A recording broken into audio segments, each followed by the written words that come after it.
Good morning, everybody. Tommy with Crooked River Woodworks and Forge here again, shooting on the Urban Homestead YouTube channel again. We talked about and I showed you some of the processes I use for my plasma cutting yesterday and cutting out shapes and whatnot. So you know, basically I get a shape that pretty much starts off looking like this after I plasma cut it, and then once I do a profile grind, I'm left with this, and at that point we'll go out and heat treat this guy. He's already pretty thin, so I'm going to go ahead and heat treat him and try to reduce any warpage, keep it as straight as possible, and then we'll start grinding on the flat grind for the blade profile. And let's get started with we'll grind this Santuco that I'm working on for a client and friend of mine, and I'll show you how that looks. Alright.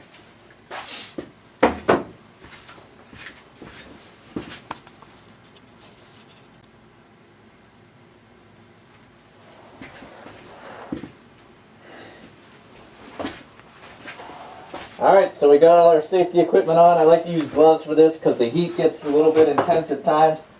I'm constantly quenching though also, so to try to keep the heat down a little bit, but at this point we don't have to worry about getting this blade overly hot. I'm using a 60 grit right here, just a good Norton Blaze belt, and here we go.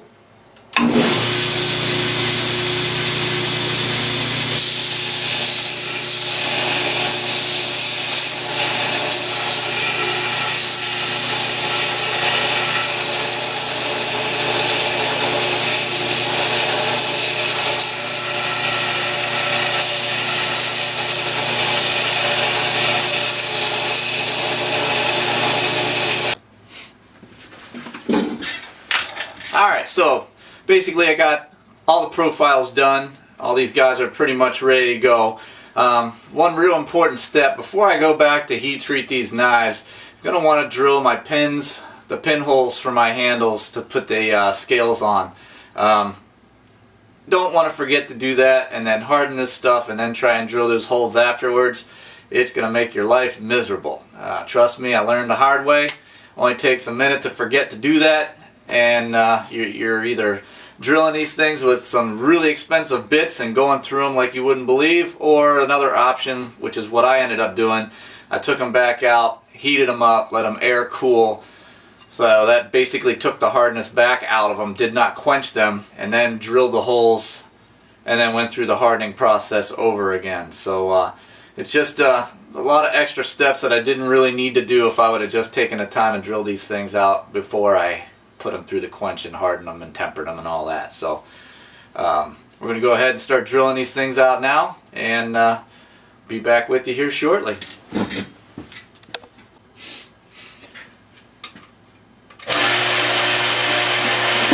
Alright, here we go.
So that's that. Pretty simple while the blade is still in its soft state. This is still some pretty hard steel to begin with, so it's not like drilling your usual 836 or anything low carbon like that. I have a vise set up here. I like to drill into a block of wood. Shouldn't wear gloves when you're doing this kind of operation so you don't get caught up in your spindle. It's not the most safe practice to hold on to it. Again, this blade's not been sharpened yet, and if it were to get away from me, it can't go any further than to hit my pedestal right here. But generally 3/16 and down, you don't really have to worry about these blades catching and getting away from you as much as you do once you go above that. 1/4 inch, things of that nature, I'll probably maybe even start off with it already against the pedestal back there so that I don't have to risk it getting away from me. So that being said, this guy is ready to take out and heat treat, and I'm going to go ahead and drill the rest of these guys out, and we'll be ready to go.